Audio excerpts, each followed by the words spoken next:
Welcome into the Fantasy Football Forge. My name is Steve, as always, and today we're going to go over the tight end sleepers. I was very close to combining the sleepers and the reaches, but I do have enough reaches for their own video and just enough sleepers. So, got 6 sleepers for you in this video, and at the end of the video, I will go over a few channel announcements, which I'm just putting at the end of all of these videos for now. So same announcements as the previous videos if you have checked those out. If you have not checked those out, hey, heads up, earlier this week on Monday, I released a tight ends rankings video where it's actually into tiers, so you can see how I have the tiers working currently for the tight end position. Of course, you can always also hop up on the website, www.theffforge.com, and see the complete rankings if you wish to look there. But of course, things will shift little bits at a time here until draft day. Those tiers give you a little bit of a better, more broad view of how I'm looking at the guys. And then last week, we started off kicked off the fantasy football season with the wide receiver position, where I did the same tiers video, the same sleeper video, and then as will come out later on this week, I did a busts or reach or whatever call it video, which I will be also doing for the tight end position. Like I said, there's more of those, a little bit more interesting in terms of how many of those guys I think will be drafted, whereas here, especially in more shallow leagues, are going to be looking definitely at several guys who aren't going to be drafted. And before we get into this, I want to make sure we're on the same page. I go by the definition of sleeper, which is that a player who is not being valued properly in the fantasy community, football community, is a sleeper. Whether that mean they're what's typically going to be a third-round pick, but I think should be taken in the first round, to me, that's a sleeper. Yes, oftentimes people are referring to later round draft picks, but it doesn't have to be. So I just want to make sure we're on the same page as that, a little bit more, maybe broader of a definition of sleeper than some think that it is at the very least. So that's going to bring us on to my number 6 best sleeper pick this offseason. Going to be in deeper leagues and everything. It's not like I'm really high on Tyler Higbee. Last year he finished as the EV equalized value tight end 25. EV is a homebrewed system. Just to let you know very briefly, it just pays attention to consistency more than boom or bustness. One big week can really take an average fantasy points per week number and taint it. This at least limits how much that taints the viewpoint of that player. And it's a very good number. It works very well for telling you how well a player helped you win more games during your fantasy football season, not just one game. So when it comes to Tyler Higbee, I'd say that there's a slight bit of upside, being that I think that we expect this to be a very good offense. So if the touchdowns come together for him, he could end up having a good season. It just really hasn't happened yet and everything. So I have him 7 spots higher than the ECR. ECR and him is tight end 33. Let's go on to Daniel Bellinger, who I have 15 spots higher than the ECR. The whole retirement situation is absolutely fresh, so I expect Daniel Bellinger will end up being ranked higher than his current ECR of 40. But by the way, if I don't know, expert consensus ranking, get it from Fantasy Pros website. So with Darren Waller retiring, like I said, I expect him to move up a little bit. I don't know that he'll move up as high as tight end 25, but Daniel Bellinger coming into his third season, he started off last year, I think it was. Rookie year, he was okay. Actually, it's his rookie year, I believe it is, where he shows some stuff. Last year didn't get as much of an opportunity because of Darren Waller, and when he did, it wasn't as great. But he showed some stuff, then he had a big eye gouge, and it just wasn't the same when he came back. Then you got last year, which, wasn't entirely inspiring, which is part of the reason why I'm not higher up on him than this. Not a guy who I'm, super excited about trying out. But he's a guy who I'm going to be keeping an eye on. Currently, he is the number 1 tight end on the depth chart. There is some competition there to keep an eye on as well. That'd be rookie Theo Johnson, who's also, just like Daniel Bellinger, plenty athletic, a good receiving type of tight end. Big thing for Daniel Bellinger is that he's been a bit stiff throughout the entirety of his playing career, really. I don't know what he looked like in elementary school, but if he could just loosen up a little bit, gain a little bit of confidence, if he wins out this tight end leading role here, there is some upside to him. It's not like the wide receivers and or the running backs have all of that target share in that's going to happen just locked down. There's plenty of target share for a relevant fantasy tight end to gather up. Probably not somebody we're drafting, but we'll keep an eye on him. Unless you're in a super deep league, then hey, think about drafting him just for the off chance that it works out. That's going to bring us on to my number 4 sleeper here in Dawson Knox. So I have 10 spots higher than the ECR. ECR has him at wide receiver.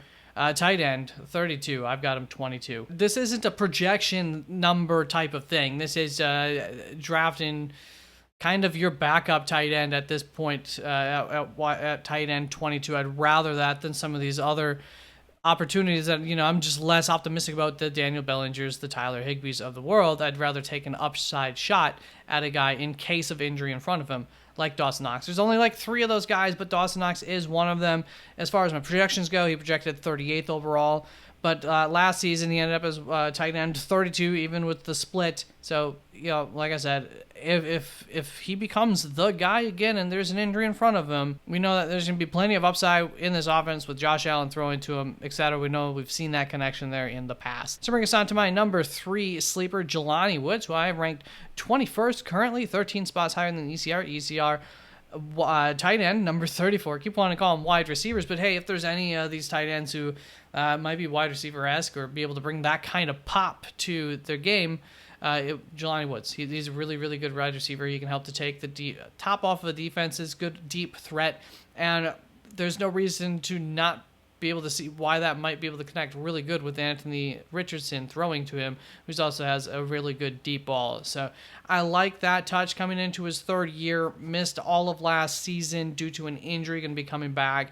A little bit of risk here, but the reward is also very, very high for Jelani Woods as the second tight end on your roster, most likely some guy who you bring in there weeks where you desperation throws, emergency, etc. Probably won't be the most consistent guy in the world. That's what brings us on to my number 2 tight end, somebody who I do think has a chance at some decent consistency here. My tight end 20, so I'm 6 spots higher than the ECR. ECR tight end 26. Ryan Grubb, new offensive coordinator there, utilized the H-back role a lot in college, and Noah Fant could benefit a lot from a system that wants to utilize his specific skill set, that H-back type of role.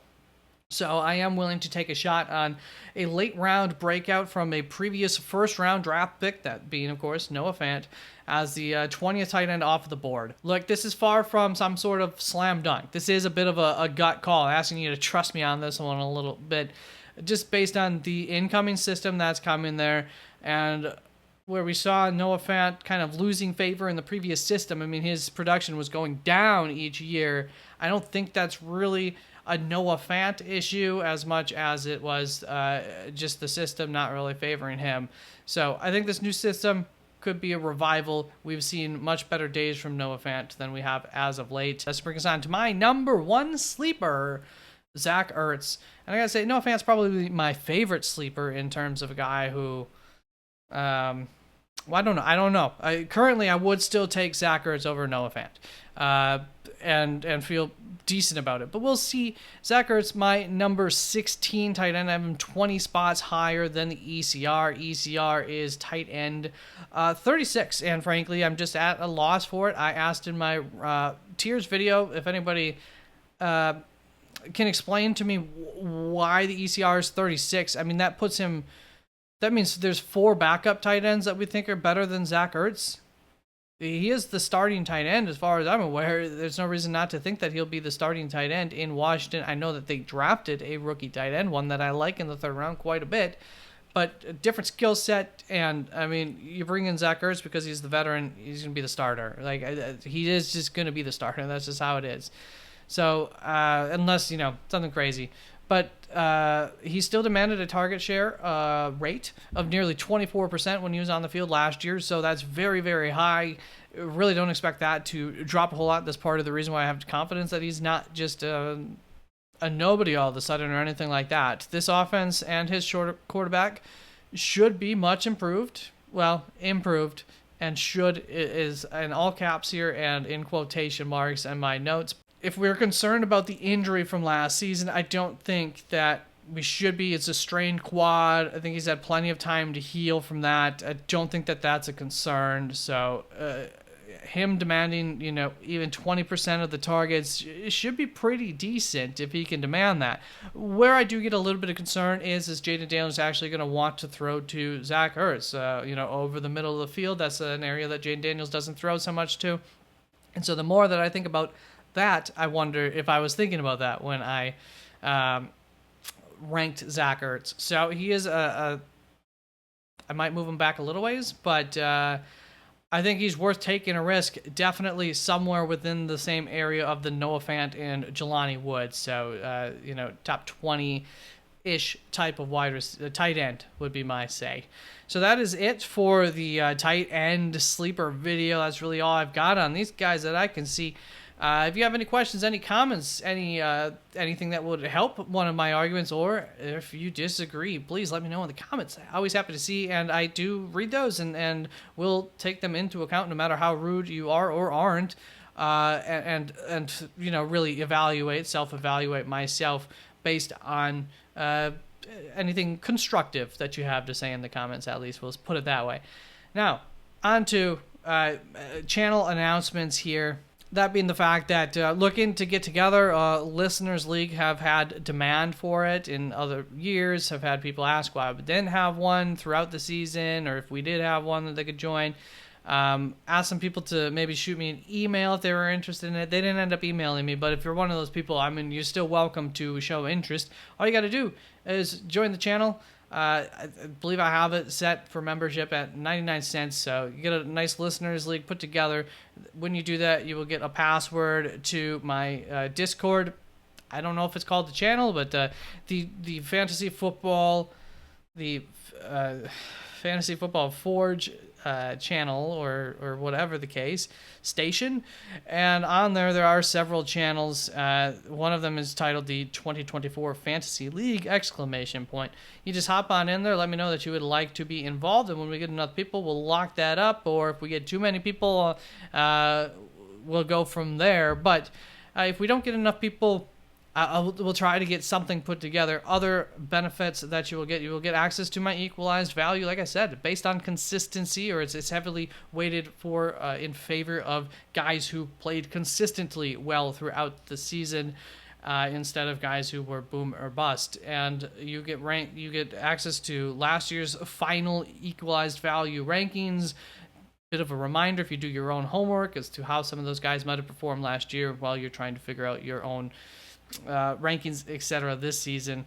And also throughout the year, I keep that up to date. Come week 6, 7, 8, you're trying to make a trade, you can reference that information, use it to help you avoid maybe making a trade for somebody who might have had one big pop week that's kind of making you think they're a little bit better than they are, or get rid of somebody or target somebody who's get rid of somebody like that from your own roster possibly, or even target someone who's been really consistent, might be sticking under the radar a little bit. Additionally, if you are interested in non-PPR rankings, full PPR rankings, I know people are throughout the season, but and we'll cross that bridge when we get to there. But for now, if you want off-season for your draft, non-PPR, standard league rankings, you're going to need to show me that there's some demand for it. I know the demand's out there, but you need to show me a little bit of love. So hop on into the Discord channels called Full PPR or Standard Format, and just let me know that you have interest. All it takes one person, and I will get that done and out for you.